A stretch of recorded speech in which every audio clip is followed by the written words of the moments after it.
Hello friends, எல்லோருக்கும் வணக்கம். Welcome to எங்கினோஸ் சேனல். ஆக்சுவலாக அன்றைக்கி மார்க்கெட்டை நம்ம பார்த்துருந்தோம். மார்க்கெட் இன்றைக்கி வந்து ரத்த கலரி ஆகிடுச்சு. ஆக்சுவலாக நான் வந்து லாஸ்ட் வீடியோ அப்டேட் பண்ணும்போது ஒரு டூ ஓ கிளாக் அந்த டைமில் டீட்டெயில் கலெக்ட் பண்ணி லாஸ்ட் வீடியோ அப்லோட் பண்ணேன்.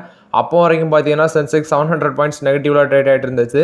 ஆக்சுவலாக க்ளோசிங் டைமில் பார்த்தீங்கன்னா சென்செக்ஸ் வந்து 1000 பாயிண்ட்ஸ்க்கு மேலே நெகட்டிவில் க்ளோஸ் பண்ணியிருக்காங்க. ஆக்சுவலாக அது மட்டும் இல்லாமல் ஆர்பிஐலேருந்து ஒரு அட்வைசரி வந்துச்சு, டிஸ்பர்சல் அட்வைசரி. அதாவது அந்த கோல்டு லோன் கொடுக்கும்போது அந்த லிமிட் கேஷ் வந்து கையில் கொடுக்குற லிமிட் வந்து 20,000 தான் இருக்கணும் அப்படின்னு சொல்லி ஒரு லிமிட் வந்துச்சு. ஸோ அந்த லிமிட் அப்படிங்கிற நியூஸ் ஆர்பிஐ கிட்டேருந்து வந்ததுனால இந்த நான் பேங்கிங் ஃபினான்ஷியல் கம்பெனி அதுலேயும் அடி. ஸோ இன்றைக்கி டோட்டலாக ஓவரால் சொல்ல போனான்னு பார்த்தீங்கன்னா என் போர்ட்ஃபோலியோ இன்றைக்கி வந்து பயங்கரமான அடி. 2.43% இன்றைக்கி சரியான அடி. ஸோ இது வரைக்கும் நான் இப்படி பார்த்ததே கிடையாது என் போர்ட்ஃபோலியோ. இன்றைக்கி தான் பயங்கரமான அடி. நிஃப்டி 345 பாயிண்ட்ஸ் டவுனு, சென்செக்ஸ் வந்து 1062 points down, Nifty bank 533 points down, Nifty IT 129 points down. ஆக்சுவலாக நிஃப்டி ஐடி செக்டரில் தான் அடி இன்றைக்கி கொஞ்சம் கம்மியாக இருக்குது. பிஎஸ்சி ஸ்மால் கேப் வந்து 1110 பாயிண்ட்ஸ் டவுனு. இந்த அடிக்கு ஒரு வகையான காரணம் பார்த்தீங்கன்னா இந்த எஃப்ஐஎஸ் வந்து அதிக அளவில் விற்கிறாங்க. ஸோ நேற்று எவ்வளோ விற்றாங்களோ அதை விட இன்றைக்கி அதிகமாட்டு விற்றுருக்காங்க. 6994 கோடிக்கு விற்றுருக்காங்க. ரவுண்டாட்டு சொல்லணும்னா கிட்டத்தட்ட 7000 கோடிக்கு அவங்க விற்றுருக்காங்க. டிஏஎஸ் பார்த்தீங்கன்னா 5642 கோடிக்கு வாங்கியிருக்காங்க. எஃப்ஐஎஸ் வந்து நேற்று ஒரு 6000 கோடிக்கு மேலே விற்றுருந்தாங்க. இன்றைக்கும் கிட்டத்தட்ட 7000 கோடி ரவுண்டாட்டு விற்றுருக்காங்க. ஸோ டிஏஎஸ் வந்து பார்த்தீங்கன்னா 5642 கோடிக்கு வாங்கியிருக்காங்க. ஸோ எஃப்ஐஎஸ் அதிகமாட்டு விற்கிறாங்க, டிஏஎஸ் வந்து அதிகமாட்டு வாங்குறாங்க. ஸோ இது எஃப்ஐஎஸ் டிஏஎஸ் டேட்டா.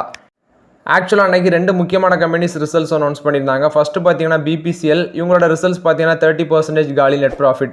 ஆக்சுவலாக அந்த நெட் ப்ராஃபிட் காலியாகிறதுக்கு காரணமே இந்த டீசல் பெட்ரோலுக்கு வந்து பார்த்தீங்கன்னா 2 லிட்டரு கம்மி பண்ணியிருந்தாங்க. ஸோ இது வந்து இந்த க்ரூட் ஆயில் ப்ரைஸ் கம்மியாகும் போது பார்த்தீங்கன்னா அவங்களோட மார்ஜினில் இது வந்து அடி வாங்குது. ப்ராஃபிட் மார்ஜினில் இது வந்து டிப் ஆகுது. ஸோ நெட் ப்ராஃபிட் வந்து 4789 கோடி பண்ணியிருக்காங்க. சேம் குவார்டர் லாஸ்ட் இயரில் 6870 கோடி பண்ணியிருக்காங்க. ஸோ 30% காலியாக இருக்குது. Revenue from operation 1.32 lakh crore பண்ணியிருக்காங்க. சேம் குவார்டர் லாஸ்ட் இயரில் 1.33 lakh crore பண்ணியிருக்காங்க. ஸோ ஒரு மார்ஜினல் டிப் இதுலேயும் நடந்திருக்கு. நெட் ரெவன்யூ ஃப்ரம் ஆப்ரேஷன்லையும் கீழே வந்திருக்காங்க. நெக்ஸ்ட்டு போனஸ் ஷேர் பார்த்தீங்கன்னா 1:1 ரேஷியோவில் கொடுக்குறாங்க. நெக்ஸ்ட்டு ஒரு நியூ போனஸ் ஈக்விட்டி ஷேரும் கொடுக்குறாங்க. One new bonus equity share பார்த்தீங்கன்னா 10 rupees ஈச் அந்த ரேஞ்சில் கொடுக்குறாங்க. ஸோ இது வந்து பார்த்தீங்கன்னா அந்த போனஸ் ஷேருக்கு வந்து அப்ரூவல் பார்த்தீங்கன்னா ஷேர் ஹோல்டர்ஸுக்கு அந்த ரெக்கார்ட் டேட் அவங்க ஃபிக்ஸ் பண்ணியிருக்கிறது 22 ஜூன் அப்படின்னு சொல்லியிருக்காங்க. இதுதான் ஷேர் ஹோல்டர்ஸுக்கு எலிஜிபிலிட்டி இந்த போனஸ் ஷேரை ரிசீவ் பண்ணுறதுக்கு அப்படிங்கிற அப்டேட் கொடுத்துருக்காங்க. நெக்ஸ்ட்டு டிவிடெண்ட் 21 அனௌன்ஸ் பண்ணியிருக்காங்க. ஸோ ப்ரீ போனஸு இந்த வருஷத்துக்கு 21 அனௌன்ஸ் பண்ணியிருக்காங்க. ஃபைனல் டிவிடெண்ட் ஆட்டு அதில் 10.50 பைசு 10 ரூபா 50 காசு வந்து பார்த்தீங்கன்னா போஸ்ட் போனஸ் ஆட்டு உங்களுக்கு ஃபைனல் டிவிடெண்ட் ஆட்டு கிடைக்கும் அப்படிங்கிற அப்டேட் கொடுத்துருக்காங்க. ஆக்சுவலாக அவங்களோட நெட் ப்ராஃபிட் கீழே உள்ளதுக்கு காரணம் என்னென்னா கிராஸ் ரிஃபைனிங் மார்ஜின் வந்து இந்த நிதியாண்டு 24 இந்த டைமில் பார்த்தீங்கன்னா $14.14 per barrel இருக்குது. அதே சேம் குவார்டர் லாஸ்ட் இயரில் பார்த்தீங்கன்னா உங்களுக்கு $20.24 per barrel வந்துருக்கு. ஸோ அதுவும் வந்து இந்த ப்ராஃபிட் கீழே உள்ளதுக்கு அதிக வாய்ப்பு இருக்குது. ஏன்னா மார்ஜின் பாருங்கள் $6 வந்து டிஃபரன்ஷியேட் ஆகுது. அதே மாதிரி அவங்களோட பிபிஎஸ்எலோட த்ரூபுட் பார்த்தீங்கன்னா 10.36 மில்லியன் மெட்ரிக் டன்னாக இருக்குது. சேம் குவார்டர் லாஸ்ட் இயரில் பார்த்தீங்கன்னா 10.63 million metric ton. So next பிபிஎஸ்எலோட மார்க்கெட்டிங் ஃப்ரண்ட் பார்த்தீங்கன்னா 2.09% இன்க்ரீஸ் ஆகிருக்கு. 13.18 மில்லியன் மெட்ரிக் டன்னாக இருக்குது. சேம் குவார்டர் லாஸ்ட் இயரில் 12.91 மில்லியன் மெட்ரிக் டன்னாக இருக்குது. நெக்ஸ்ட் இந்த காலகட்டத்தில் பார்த்தீங்கன்னா Q4ல் 308 நியூ ஃபியூல் ஸ்டேஷன் ஆட் பண்ணியிருக்காங்க. டோட்டல் ஸ்ட்ரென்த் வந்து 21,840 ஃபியூல் ஸ்டேஷன் வந்து அவங்க கைவசம் இருக்குது டோட்டல் ஸ்ட்ரென்த் அப்படின்னு சொல்லியிருக்காங்க. நெக்ஸ்ட்டு 323 சிஎன்ஜி ஸ்டேஷன் வச்சுருக்காங்க. இப்போ அவங்களோட டோட்டல் ஆட் பண்ணியிருக்காங்க. டோட்டல் சிஎன்ஜி ஸ்டேஷன் வந்து 2031 இருக்குது அப்படின்னு சொல்லியிருக்காங்க. ஸோ அவங்களோட ரிஃபைனிங் கெப்பாசிட்டியை எக்ஸ்பேண்ட் பண்ணணும் அப்படிங்கிற அப்டேட் கொடுத்துருக்காங்க. நிதியாண்டு 29 45 மில்லியன் மெட்ரிக் டன் பெர் ஆனமாட்டு இருக்கும் அப்படின்னு சொல்கிறாங்க. 4000 நியூ ஃபியூல் ஸ்டேஷனும் ஆட் பண்ணும் அப்படின்னு சொல்லியிருக்காங்க இந்த நிதியாண்டு 29 அப்படின்னு சொல்லியிருக்காங்க. ஸோ இது வந்து பார்த்தீங்கன்னா அதிக அளவில் இன்வெஸ்ட்மெண்ட் பண்ணுறது ப்ளஸ் வந்து ஃபியூச்சரில் இது பிக் பெட்டிங் அப்படின்னு அப்டேட் கொடுத்துருக்காங்க. ஸோ இன்றைக்கி ஷேர் ப்ரைஸ் வந்து 592 ரூபா அந்த ரேஞ்சில் ட்ரேட் ஆகிட்டு இருந்துச்சு. 21 ரூபா டிவிடெண்ட் கொடுக்குறாங்க. 1:2 போனஸும் இஷ்யூ பண்ணுறாங்க. இது பிபிஎஸ்சியோட ரிசல்ட்ஸ் அப்டேட். ஆக்சுவலாக டிவிடெண்ட் கிடைக்குது, போனஸ் கிடைக்குது, ஆனால் ரிசல்ட்ஸ் தான் சொதப்பிடுச்சு. இது பிபிஎஸ்சியோட பொறுத்த வரைக்கும் அப்டேட்டு. ஆக்சுவலாக பிபிசிஎல் இன்றைக்கி ஷேர் மார்க்கெட்டில் பார்த்தீங்கன்னா 4% மேலே அடிச்சிருந்தாங்க. ஷேர் ப்ரைஸ் 592 ரூபா அந்த ரேஞ்சில் ட்ரேட் ஆகிட்டு இருந்துச்சு. ஸோ ஆக்சுவலாக ஆல்ரெடி வாங்கியிருக்கவங்களுக்கு போனஸ் வந்து டிவிடெண்ட் எல்லாமே கிடைக்கும். ஸோ புதுசாக வாங்குறவங்களுக்கு ஆசை இருக்குன்னா அது வந்து உங்களோட ஓன் ரிஸ்க்குன்னு தான் நான் சொல்லுவேன். ஸோ இது வந்து பிபிசிஎலோட பொறுத்த வரைக்கும் அப்டேட்டு. ப்ரைஸ் ட்ரைனிங்ஸ் 4 இருக்குது. நெக்ஸ்ட்டு பார்த்தீங்கன்னா ஹிந்துஸ்தான் பெட்ரோலியம் கார்பரேஷன் இவங்களும் ரிசல்ட்ஸ் அனௌன்ஸ் பண்ணியிருக்காங்க. Net profit 25% down. ஸோ அவங்களோட ரிஃபைனிங் மார்ஜின் அது வந்து வீக்காக இருக்குது அப்படிங்கிற அப்டேட் கொடுத்துருக்காங்க. 1:2 போனஸ் இஷ்யூ பண்ணுறாங்க. அவங்க வந்து 1:1 தான் இஷ்யூ பண்ணாங்க. இவங்க வந்து 1:2 வந்து போனஸ் ஷேராட்டி இஷ்யூ பண்ணுறாங்க. நெக்ஸ்ட் டிவிடெண்ட் பார்த்தீங்கன்னா இவங்க ₹16.50 கொடுக்குறாங்க. ஸோ ரிசல்ட்ஸ் பார்த்தீங்கன்னா 25% டிப் ஆயிருக்கு. 2709 கோடி பண்ணியிருக்காங்க. அவங்க சொல்கிறது ரிஃபைனிங் மார்ஜின் வந்து ரொம்பவே லோவாக இருக்குது அப்படின்னு சொல்லியிருக்காங்க. ஸ்டாண்டலோன் நெட் ப்ராஃபிட் பார்த்தீங்கன்னா 11.8% வந்து டவுன் ஆயிருக்கு அப்படின்னு சொல்லியிருக்காங்க. 2842 கோடியாக இருக்குது அப்படின்னு சொல்லியிருக்காங்க. ஆக்சுவலாக எங்களோட டோட்டல் இன்கம் பார்த்தீங்கன்னா 1.22 lakh crore இருக்குது. 6% வந்து ப்ரீவியஸ் இயரை கம்பேர் பண்ணும்போது கீழே விழுந்திருக்கு அப்படிங்கிற அப்டேட் கொடுத்துருக்காங்க. கிராஸ் ரிஃபைனிங் மார்ஜின் பார்த்தீங்கன்னா $6.95 பெர் பேரலாக இருக்குது. அதே இயர் அகோ பீரியடில் பார்த்தீங்கன்னா $14.01 பெர் பேரலாக இருந்திருக்கு. ஸோ எல்லாமே அதாவது இந்த கிராஸ் ரிஃபைனிங் மார்ஜின் வந்து ரொம்பவே கம்மியாக இருக்குது.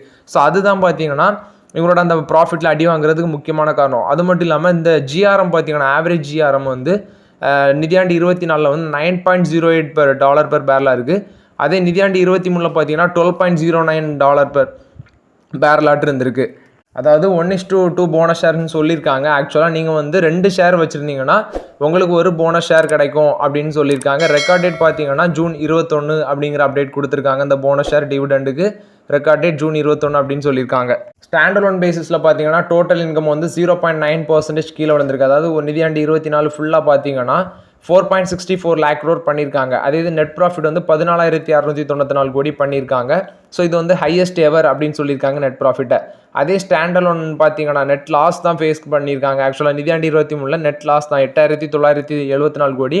ஒரு வருஷம் ஃபுல்லாக அவங்க லாஸ் தான் காமிச்சிருக்காங்க. So consolidated profit after tax பார்த்தீங்கன்னா 16,015 கோடி. அதே ப்ரீவியஸ் இயரில் நெட் லாஸ் வந்து 6,980 கோடியாக இருக்குது அப்படின்னு சொல்லியிருக்காங்க. ஹெச்பிஎஸ்சியலோட டோட்டல் வால்யூம் பார்த்தீங்கன்னா total sales volume 46.82 million metric டன்னாக இருக்குது. அதாவது எக்ஸ்போர்ட்டை சேர்த்து இது வந்து 7.8% க்ரோத்தை காமிச்சிருக்கு அப்படிங்கிற கம்பெனி அப்டேட் கொடுத்துருக்காங்க. ஸோ ஷேர் ப்ரைஸ் பார்த்தீங்கன்னா இன்றைக்கி ₹501 அந்த ரேஞ்சில் ட்ரேட் ஆகிட்டு இருந்துச்சு. 4% நெகட்டிவில் தான் ட்ரேட் ஆகிட்டு இருந்துச்சு. ஆக்சுவலாக நான் சொல்கிறது இதுதான், ஸ்டாக் வந்து யாரெல்லாம் ஆல்ரெடி வச்சுருந்தீங்களோ அவங்க வந்து ஹோல்ட் பண்ணி இந்த டிவிடெண்டு அது எல்லாமே வாங்கிக்கோங்க. பட் புதுசாக வாங்குறவங்கிறது அது உங்களோட ஓன் ரிஸ்க் அப்படின்னு நான் சொல்லுவேன். ரிஸ்க்குன்னு சொல்ல மாட்டேன், லாங் டேர்முக்கு இதெல்லாம் ஒரு நல்ல ஸ்டாக்காக தான் இருக்கும். ஏன்னா டீசல் பெட்ரோல் எல்லாமே கண்டினியூஸாகிட்டு நம்ம யூஸ் பண்ணிட்டு தான் இருக்கோம். அது மாதிரி இல்லாமல் கம்பெனிஸும் பார்த்தீங்கன்னா அவங்க வந்து இவி சார்ஜிங் ஸ்டேஷனுக்கு அப்படி படிப்படியாக கொஞ்சம் மாறிட்டு தான் வராங்க. ஸோ இதெல்லாமே பார்த்தீங்கன்னா ஃப்யூச்சரில் நல்ல ஸ்டாக்காக தான் இருக்கும்னு நான் நினைக்கிறேன். ஆக்சுவலாக மெயின் ரீசன் பார்த்தீங்கன்னா இந்த மார்ஜின், அந்த கிராஸ் ரிஃபைனிங் மார்ஜின் கீழே விழுந்தது தான் இவங்களோட நெட் ப்ராஃபிட் கீழே விழுறதுக்கும் ரீசனாக இருந்திருக்கு. ஸோ இது ஹெச்பிசிஎல் பிபிசிஎல்லை பொறுத்த வரைக்கும் results update bonus share issue பண்ணுறாங்க, ப்ளஸ் வந்து டிவிடெண்டும் கொடுக்குறாங்க. நெக்ஸ்ட் பார்த்தீங்கன்னா டாடா பவரில் வந்து அப்டேட்டு இவங்களோட ரிசல்ட்ஸ் வந்துருந்துச்சு. ஆக்சுவலாக ரிசல்ட்ஸ் வந்து ப்ராஃபிட் பாதையில் தான் இருந்தாலும் பெரிய அளவில் இல்லை. ஸோ அது வந்து வீக்காக தான் இருக்குது அப்படின்னு சொல்கிறாங்க நிறைய பேர். ஸோ ப்ரோக்கரேஜ் கம்பெனிஸ்லாம் என்ன சொல்கிறாங்கன்னா இது வந்து செல் கால் கொடுக்குறாங்க. ப்ரோக்கரேஜ் கம்பெனிஸ்லாம் குறிப்பாட்டு நிறைய அனலிஸ்ட் வந்து செல் கால் தான் கொடுக்குறாங்க அந்த Q4 ரிசல்ட்ஸ் பெரிய அளவில் இல்லைன்னு சொல்லி. ஸோ இன்னைக்கு மட்டுமே அந்த ஷேர் வந்து பார்த்தீங்கன்னா எனக்கு தெரிஞ்சு ₹401 அந்த ரேஞ்செலாம் ட்ரேட் ஆகிட்டு ₹410. ஆக்சுவலாக ₹410 அந்த ரேஞ்சில் ட்ரேட் ஆகிட்டு இருந்துச்சுன்னு நினைக்கிறேன். இன்றைக்கி நல்லாவே அடிச்சிட்டாங்க ஷேர் ப்ரைஸை.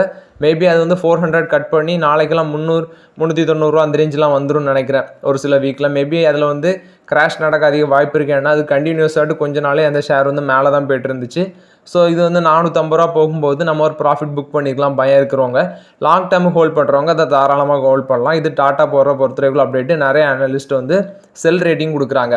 நெக்ஸ்ட் பார்த்தீங்கன்னா டிஎல்எஃப்ல வந்து அப்டேட்டு 795 ஃப்ளாட்டு, அதோட ஒர்த் பார்த்தீங்கன்னா 5.6K crore. ஆக்சுவலாக 5,600 கோடின்னு நினைக்கிறேன். ஸோ அது வந்து குருகிராமில் அவங்க வச்சுருக்காங்க, லான்ச் பண்ணியிருக்காங்க இந்த வேல்யூவில் ஃப்ளாட்டை.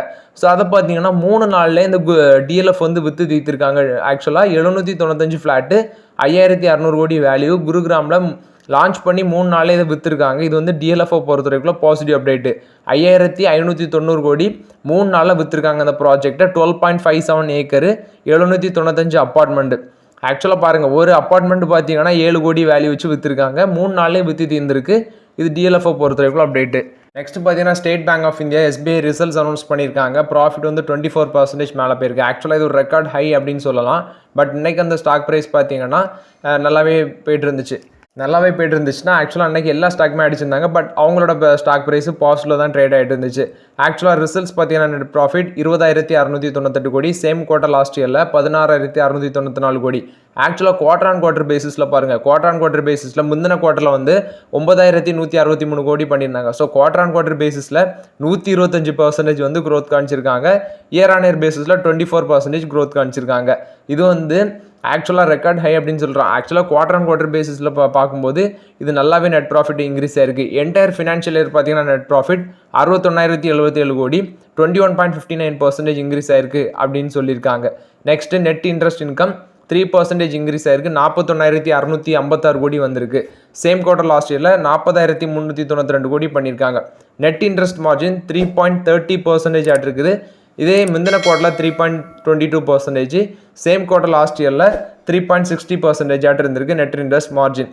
நெக்ஸ்ட் ஆப்ரேட்டிங் ப்ராஃபிட் பார்த்தீங்கன்னா பிஃபோர் ப்ரொவிஷன் அண்ட் கண்டிஜினியஸ் அது வந்து 28,747 கோடி ஆட் இருக்குது. 16.7% இன்க்ரீஸ் ஆயிருக்கு. 21,621 கோடி சேம் குவார்டர் லாஸ்ட் இயரில் பண்ணியிருக்காங்க. அதே டிசம்பர் குவார்டர்லனா முந்தின குவார்டரில் ஆப்ரேட்டிங் ப்ராஃபிட் 20,336 கோடியாட்டு இருக்குது. குவார்டர் ஆன் குவார்டர் கம்பேர் பண்ணும்போது மேலே இயர் ஆன் இயர் பேசிஸ்லேயே மேலே தான் போயிருக்கு. ஆக்சுவலாக ஒரு வருஷம் ஃபுல்லாக ஆப்ரேட்டிங் ப்ராஃபிட் 93,797 கோடியாட்டு இருக்குது. 12.5% வந்து 12.05% வந்து இன்க்ரீஸ் ஆயிருக்கு அப்படின்னு சொல்லியிருக்காங்க. டிவிடன் 13 ரூபா 70 காசு டிவிடன் அனௌன்ஸ் பண்ணியிருக்காங்க இந்த கம்பெனி.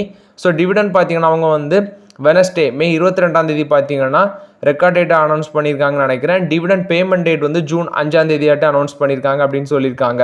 நெக்ஸ்ட் பார்த்தீங்கன்னா அசட் குவாலிட்டி அண்ட் ப்ரொவிஷன்ஸ் பார்த்தீங்கன்னா டோட்டல் ப்ரொவிஷன் வந்து மார்ச் குவார்ட்டரில் 1,609 கோடியாட்டு இருக்குது. அது டிக்ளைனாக தான் இருக்குது. ஏன்னா இயர் அகோ பீரியடில் 3,315 கோடியாட்டு இருந்திருக்கு அப்படின்னு சொல்லியிருக்காங்க.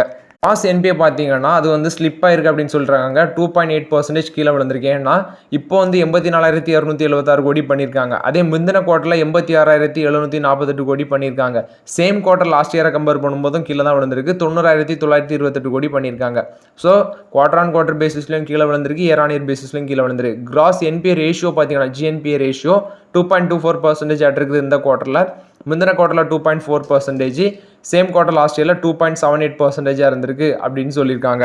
நெக்ஸ்ட் அவங்களோட லோன் க்ரோத் பார்த்தீங்கன்னா 15.24% இயர் ஆன் இயர் பேசிஸில் இன்க்ரீஸ் ஆயிருக்கு. டொமஸ்டிக் அட்வான்சஸ் வந்து 16.26% இன்க்ரீஸ் ஆயிருக்கு அப்படின்னு சொல்கிறாங்க. Next corporate advances and agri advances 1.1 ட்ரில்லியனாக இருக்குது அப்படின்னு சொல்லியிருக்காங்க. அதே இது அக்ரி அட்வான்சஸ் 3 ட்ரில்லியனாக இருக்குது அப்படின்னு சொல்லியிருக்காங்க. ஆக்சுவலாக கார்பரேட் அட்வான்சஸ் வந்து 1.1 ட்ரில்லியன், அக்ரி அட்வான்சஸ் 3 ட்ரில்லியன் அந்த ரேஞ்சை கிராஸ் பண்ணியிருக்கு. Retail personal advances and corporate loan பார்த்தீங்கன்னா இயர் ஆன் க்ரோத் வந்து 14.68% க்ரோத் காமிச்சிருக்கு. ரீட்டைல் பர்சனல் அட்வான்சஸ் 14.68%, அதே இந்த கார்பரேட் லோன் வந்து 16.70% க்ரோத் அப்படின்னு சொல்கிறாங்க. டெபாசிட் பார்த்தீங்கன்னா டோட்டல் டெபாசிட் வந்து 49.16 ட்ரில்லியனாக இருக்குது. 11.13% இயர் ஆன் இயர் பேசிஸில் அப்பு. குவார்டர் ஆன் குவார்டர் பேசிஸில் 3.23% அப்பு. ஹோல் பேங்க் டெபாசிட் பார்த்தீங்கன்னா 11.13% இயர் ஆன் இயர் பேசிஸில் இன்க்ரீஸ் ஆயிருக்கு. காசா டெபாசிட் பார்த்தீங்கன்னா 4.2% இன்க்ரீஸ் ஆயிருக்கு இயர் ஆன் இயர் பேசிஸில். காசா ரேஷியோ 41.11% இருக்குது அப்படின்னு சொல்லியிருக்காங்க. ஆக்சுவலாக ஓவரால் ரிசல்ட்ஸ் பார்த்தோன்னா பெட்டராக தான் இருக்குது. ஆனால் அவங்க டிவிடன் வந்து பார்த்தீங்கன்னா 13 ரூபா 70 டிவிடன் கொடுக்குறாங்க. ஸோ இது எஸ்பிஐ பொறுத்த வரைக்கும் results update. Net profit 24% increase ஆயிருக்கு. குவார்டர் ஆன் குவார்டர் பேசிஸில் பார்த்தீங்கன்னா அவங்களோட ரிசல்ட்ஸ் வந்து பக்காவே இருக்குது. ஸ்டாக்கும் இன்றைக்கி பார்த்தீங்கன்னா எல்லா ஸ்டாக்கும் போட்டு வெளுத்து எடுத்தாலும் இன்றைக்கி இந்த ஸ்டாக் நல்லாவே தான் ட்ரேட் ஆகிட்டு இருந்துச்சு. நெக்ஸ்ட்டு பார்த்தீங்கன்னா கமெண்டில் ஒரு நண்பர் வந்து கொச்சின் ஷிப்யார்டை பற்றி கேட்டிருந்தார். ஆக்சுவலாக ஸ்டாக் ப்ரைஸ் பார்த்தீங்கன்னா இன்றைக்கி நெகட்டிவில் தான் ட்ரேட் ஆகிட்டு இருந்து பார்க்கும்போது 3% கிட்ட அடிச்சிருக்காங்க. 1,243 ரூபா அந்த ரேஞ்சில் இருக்குது. ஸோ ஸ்டாக்கோட பி ரேஷியோ பார்த்தீங்கன்னா 65 இருக்குது. ஸோ இவர் வந்து ஆல்ரெடி வாங்கி வச்சுட்டு கேட்டாரா இல்லை வந்து எனி வாங்க போகிறாரா அப்படின்னு தெரியல. ஸோ ஆனால் எனி வாங்குறதுனா இப்போதைக்கு வேண்டான்னு தான் சொல்லுவேன். ஸோ அது மட்டும் இல்லாமல் பார்த்தீங்கன்னா அவங்களோட 5 இயர் நெட் இன்கம் வந்து 2.5% டிக்ளைன் ஆயிருக்கு அப்படிங்கிற அப்டேட் வந்திருக்கு. ஸோ அவங்களோட ரிட்டர்ன் ஆன் ஈக்விட்டியும் ரொம்பவே லோவாக இருக்குது. ஆக்சுவலாக அவங்க ஒரு வருஷத்தில் ₹1 பண்ணுறாங்கன்னா அதில் வந்து 0.12 தான். ஆக்சுவலாக 0.12 rupees தான் அவங்களுக்கு ப்ராஃபிட்டாக வருது அப்படின்னு சொல்கிறாங்க. ஸோ இது கொச்சின் ஷிப்யார்டை பொறுத்த வரைக்கும் அப்டேட்டு. ஸோ லாஸ்ட் 3 quarters பார்க்கும்போது நெகட்டிவ் அப்டேட் இல்லாமல் ஃபினான்ஷியல் ஸ்டேட்மெண்ட் இருக்குது. ஆனால் அவங்களோட அந்த ரிட்டர்ன் ஆன் ஈக்விட்டி வந்து ரொம்பவே கம்மியாக இருக்குது. ₹1 அவங்க வந்து பண்ணுறாங்கன்னா அதில் வந்து எவ்ரி ₹1 பார்த்தீங்கன்னா அந்த கம்பெனிக்கு வர ப்ராஃபிட் 0.12 அப்படின்னு சொல்கிறாங்க. ஸோ அந்த கம்பெனியில் இப்போதைக்கு இன்வெஸ்ட்மெண்ட் பண்ண வேண்டாம். ஆல்ரெடி வாங்கியிருந்தவங்க ஹோல்ட் பண்ணுங்கள் அப்படின்னு நான் சொல்கிறேன். இது என்னோட ஒப்பீனியன். உங்கள் ஒப்பீனியன் எப்படி நீங்களே முடிவு பண்ணிக்கோங்க. இது கொச்சின் ஷிப்யார்டை பொறுத்த வரைக்கும் அப்டேட்டு. நாட்கோ ஃபார்மா இன்றைக்கி நல்லாவே இறங்கிருந்துச்சு. ஸோ எல்லோரும் ஒரு கண்ணு வச்சுக்கோங்க நாட்கோ ஃபார்மாவில். அது மாதிரி தான் இந்த மணப்புரம் ஃபினான்ஸும். ஸோ இந்த 2 ஸ்டாக்லையும் கண்ணு வச்சுக்கோங்க. ப்ளஸ் வந்து HDFC பேங்க். ஸோ இந்த 3 ஸ்டாக்ஸுமே பார்த்தீங்கன்னா நல்லாவே லாங் டேர்ம் க்ரோத்தில் ஃபியூச்சர் க்ரோத் இருக்க கம்பெனிஸு. ஸோ இதில் நல்லாவே கண்ணு வச்சுக்கோங்க. ஏன் நாட்கோ ஃபார்மா நான் ஏன் ரெப்ரசென்ட் பண்ணேன்னா ஃபார்மா செக்டாரில் எல்லா ஸ்டாக்குமே வேல்யூவேஷன் அதிகமாக இருக்குது. ஸோ வேல்யூவேஷன் படி பார்த்தீங்கன்னா இந்த நாட்கோ ஃபார்மா ப்ரைஸும் ஓரளவு நம்ம வாங்க வேண்டிய ரேஞ்சில் இருக்குது. ஸோ வேல்யூஷனும் பார்த்தீங்கன்னா நம்ம அஃபோர்டபுள் வேல்யூஷனில் தான் இருக்குது. ஸோ நாட்கோ ஃபார்மா எல்லாருமே வாங்குங்க. ஸோ உங்களுக்கு இன்ட்ரெஸ்ட் இருக்குன்னா நாட்கோ ஃபார்மா வாங்கி வச்சுக்கோங்க. நல்ல வாய்ப்பு நாட்கோ ஃபார்மில் வருது. பல்க் பையிங் பண்ண வேண்டாம், 1-2ன்னு பண்ணுங்கள், இறங்க வாங்கலாம். ஏன்னா அது கண்டினியூஸ்.